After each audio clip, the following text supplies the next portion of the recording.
Okay, it is 1:04, so let's get started. I want to thank everyone today for joining us for our monthly Q&A session. For those of you who are unfamiliar with who I am, I went too fast there. My apologies. I am Jason Fabiano. I am the newest member of the support team here at Green Rope.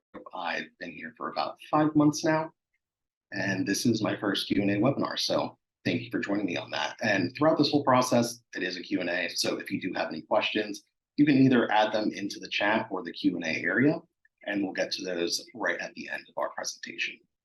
So for today, we are going to be covering a couple of new things within the system.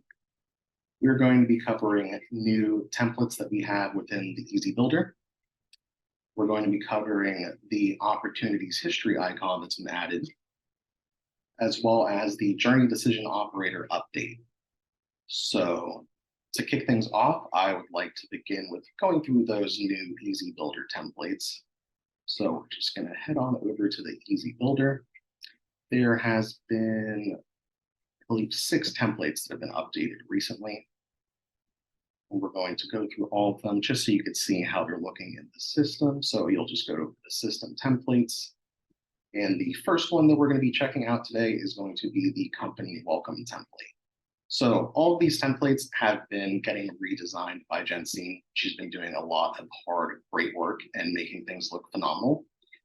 And what I personally like about all of these, especially after going through them, is all of them feel super unique, not just in the sense of how you can utilize them and what their use is. Like, for instance, this would be a welcome email for someone who just joined your organization, or perhaps a client. You could modify this into a welcome on board with us email. So all of them have a very unique use case, but they also look aesthetically different and give you a nice jumping off point from there. So with the company welcome email template, you'll see you could easily add your logo here, as well as your company name. And Jensine also did a phenomenal job with kind of adding directives as to what you could put here as a text idea. So here you could describe what the consumer will get out of being part of your company's community. You could add those benefits. You can add more information about what they can do with your company, accompanied with these images. You could link to a feature page to your website if you'd like. And anything else that you could put here for your company. Again, another link to the page. And this is not a template, but it was recently updated, so I do kind of want to highlight it. We did update the social media icons, so if you are looking to add these to your email communications, you can always add those. These are already in the template, but if you're looking to build your own emails and add them in, they'll be right over here on the sections where you can just drag and drop them in. We have them in color. We have them in black and white. We have them in white. So you have a lot of flexibility with how you could use those. I just kind of wanted to highlight that while we were on this template. You'll notice these popping up on a lot of the new templates. And of course, if you don't have everything that's listed here, that's okay, because it's just as simple as selecting it and deleting it. And you can have all of your social media icons added to your emails with ease, as well as the link to those. So here was the company welcome email. The next new template that has been updated within our system is the cyber sale template.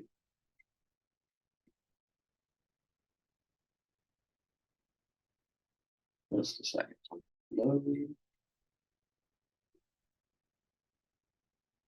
So similar to the last one, this is more directed towards sales. So here you go. You can have the tagline of your sale, as well as an image and a button to direct them to your shop. You could add more information here. You could have text, images, whatever would work for your purposes. Same thing right here. You've got 15% off. Of course, you can modify that to be however you would like it. And it just provides you a good jumping off template for if you wanted to send out a sale to your clients. Next, I'd like to cover the event invitation template that has been added to the system. And as you can see, like I mentioned before, I love how unique all of these feel. They're not all just, black, white, and gray templates that are very generic. I feel like all of these have personality. So it's been a joy to kind of go through them, and I'm excited to see what other templates get updated in the future because Jensine has been doing a great job with that. So here you'll see event title, date of event. You can add more details of your event here, register now for this event, and you have a nice little button here, which of course you can modify. If you do have sponsors or anything of the sort, or if you'd like to highlight anyone part of your organization that might be speaking, you could do that here. But we also do have an event template that has been updated specifically for event invites that do include speakers.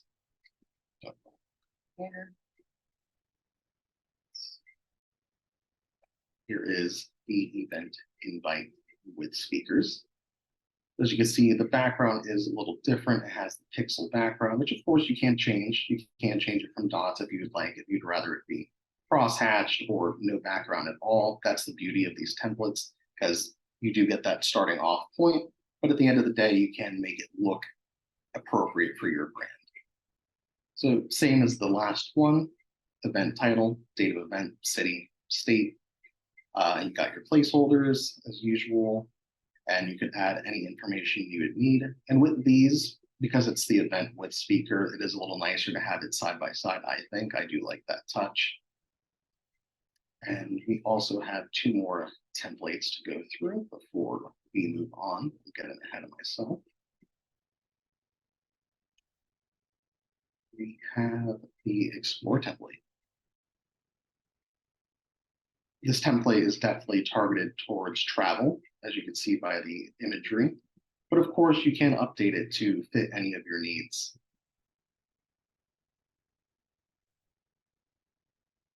And you don't have to just, if you wanted to use this template and you wanted to add to it, of course, you can always add additional sections to it. That's the beauty of the EasyBuilder. It's just a matter of dragging and dropping, and you can do anything you want with it. These default system templates, like I said before, do just give you a good point to jump off on. But at the same time, these new updated templates look so nice that they really do give you just a good head start with what you'd like to do with them. And this was the last newest template that's been added to the system and updated. This is the Habitat template. And again, this template is being structured as for sale, but of course, it's completely customizable. You don't have to use it in that same regard. But yeah, so those are our templates. Down here, you could have everything like this. If you wanted to get rid of this and add our social media icons, you could do that as well. At the end of the day, you do have the power to just truly make these customizations so your email communications match your brand, and your clients are going to be more likely to be engaged with the communications that you're sending out. So that's pretty simple, just kind of going over our new EasyBuilder templates. The next thing I would like to cover is the opportunity histories icon, which I think is a great feature that has been added. So I'm super excited to show you that. Now I will warn you, it will look different when you look at it because I have far less data in this group than you would, especially if you're regularly using opportunities, but you'll still be able to see exactly what I mean by that. So if you go over to your opportunities campaign, oh yeah, I closed these today. That's why they're not showing up. If you go ahead and pick on any opportunity, pop open the contact record, within all of your opportunities, you're going to see a new icon right here. And that's going to be this little clock. And when you hover over this clock, it says, click to view opportunity history. So you click here and you'll see a history of everything. So it'll tell you when things were updated, when phases changed, what the values of it was, the win percentage, as well as the close date. And this will be on every single opportunity that you have in your system. So you'll be able to easily pull up all that information. If you wanted to see how a certain contact progressed through the opportunity pipeline, it would just be a matter of opening up their contact record and clicking on that little clock button within the opportunity. And it'll show you a history of exactly how they progressed through the contact record, but also when those actions happened. So you can see, from Tuesday, September 26th, this little test contact opportunity was a new lead, and I had moved it over Saturday, September 30th. to the prospect phase. So it will change depending on where they're at in your process. And the final update that I wanted to cover today before moving on to the Q&A section of the webinar is the Journey Decision Operator update. So within Journeys, we've added a new way that you can have a decisions function as a fork in the road, just another field that can be used. I did set up a very simple test journey just to showcase this. So in this test account for the webinar, I have just 2 contacts set up. So within decisions, you're now able to, underneath standard fields, right at the bottom, you'll notice that we now have notes is and notes contains as options that can determine what happens to a contact going through a journey. So for instance, with this one, I had set it set up for decision notes contains high value. And of course, notes are highly flexible. How your organization uses notes is probably going to differ how other organizations use notes. And I would say there's no right or wrong way to use them, but it does add another layer of customizability. And also, we kind of like to say that a lot of the times, especially with journeys, the only limitation is your imagination. And this just kind of adds another layer to that. So for instance, this contact here, you'll notice that in the contact info, I just put in the notes just for the sake of an easy test, high value potential. In my other contact record, you'll notice that there is nothing, there's just blank in the notes section right here. So I sent both contacts through the journey, and you'll notice that the one that did match this went through true and got sent this email and ended up at this journey stop at the end. And that was the contact with the notes that matched. And then the other contact that did not have those matching notes ended up here at the false. So another cool way to use journeys. And like I said, there is no right or wrong way to use this. And at the end of the day, the only limitation is your imagination. So depending on how your organization uses notes, this could definitely be a good option for just another way to handle that fork in the road when you do have a decision in your journeys. Okay, so next I am going to move forward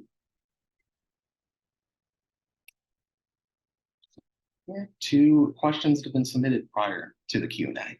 So we're going to start out with Fiona Blinko. Fiona asked, when creating a text loop in the EasyBuilder, the color defaults to blue and put in the RGB number. Can this default color be changed so that when I create a link, it defaults to my brand color, i.e., so I don't need to go in and change it every time? That's a great question, and I was poking around with this, and I don't believe that you can set, like for instance, let me just use this as a visual. I don't believe you are able to change this default link. And this is what comes up when, or this default link color, and this is what comes up as a default whenever you are adding a new link anywhere within the system, within the WYSIWYG editor. So whether you're doing it in the email EasyBuilder, or if you're adding a link to a landing page, I believe this will be the default anywhere. And I do know it could be a little cumbersome to change every link, but one thing you can do, rather than change that every single time, and I'm actually just do this for an example. Let's say if you were going to add a link to example.com and see it comes out default. Now let's say you're going to add another link here and example.com.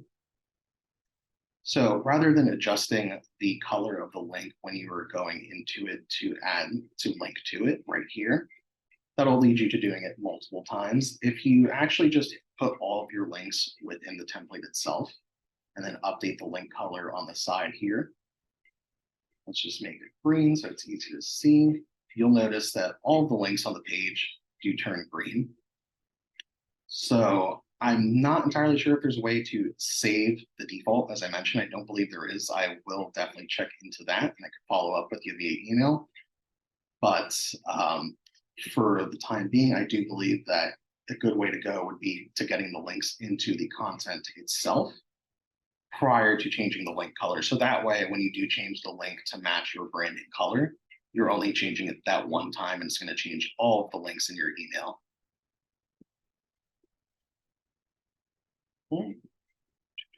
Check the chat.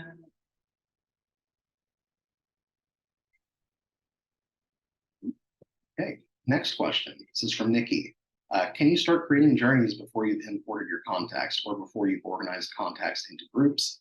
Or is it better to wait until that data is in the system to begin building your journey?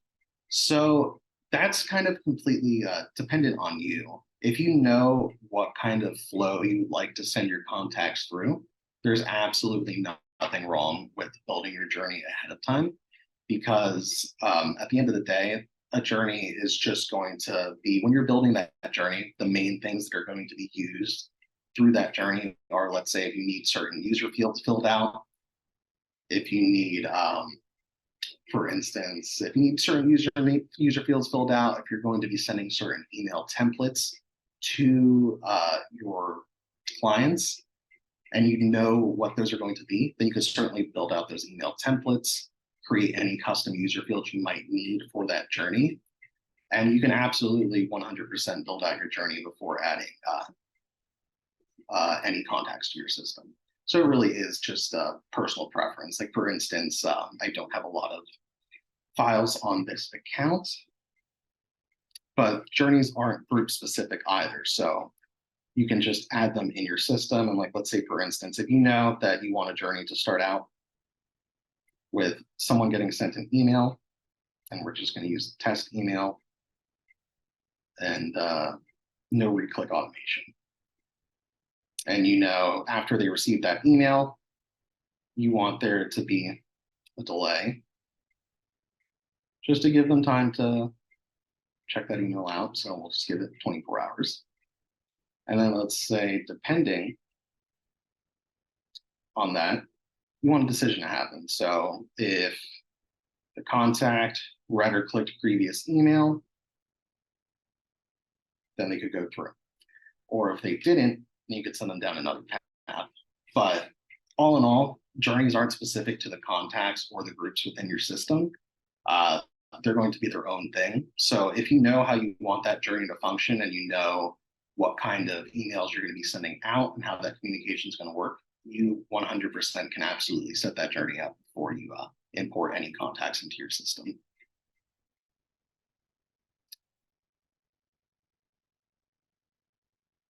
And leaves the final question that got submitted earlier. So Michael asked, similar to contacts, can I create a default filter for companies? I always want to see all companies in my database, but any changes I make to group selections are reset quite often. So I don't believe that filters can be saved for companies. However, if you are just trying to look at all of your companies, and hopefully this answers your question, it is pretty easy for you to just toggle this. It does default for companies for contacts from this group.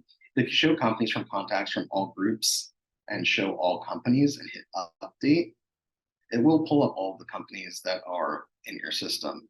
However, if you are looking to save filters in a similar fashion to how you save contact filters for companies, that would be a good thing to open up for a feature request. Right, and that is the last question that was submitted in prior. Does anyone have any questions that they would like now that we've moved on?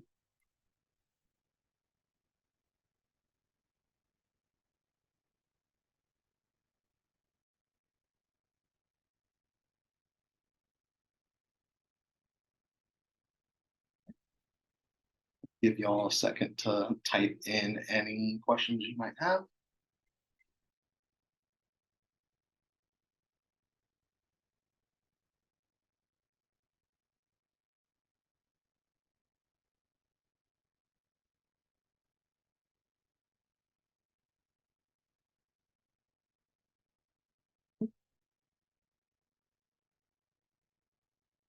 I see. Michael asked, how do you send contacts groups through a journey? Great question. Go ahead and do that. So let's see. If you're going to a journey, I'm just going to pull up this journey that I had set up. I'll load that little test journey that I had open a little bit ago. So if you'd like to send contacts or a group through a journey, the buttons are going to be right here for that. So if you click on the Start Contact on Journey button, it's just going to ask you to choose a contact from the group that you're currently in.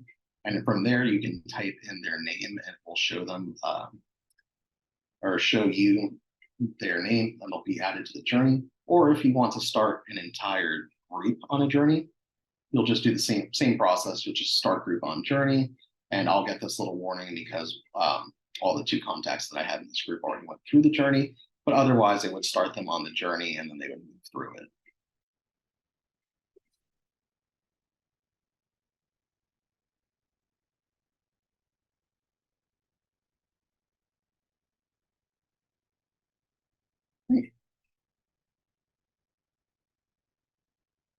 Oh, and I guess another thing that I should touch upon, why am I going here? Another thing that I should touch upon is that journeys can also be started by workflows. So if you do have a workflow set up to start a journey, you can use that to start a contact on a journey as well. So for instance, just a little test workflow, you would be going under trigger actions, and right here, you'll be able to start a journey. And you'll be able to select the journey. I just had this set as a test journey. So any contact that triggers that workflow will also be added to that journey. So it can either be done manually on the journey page itself, like I had shown earlier, or a contact could be started on a journey through a workflow.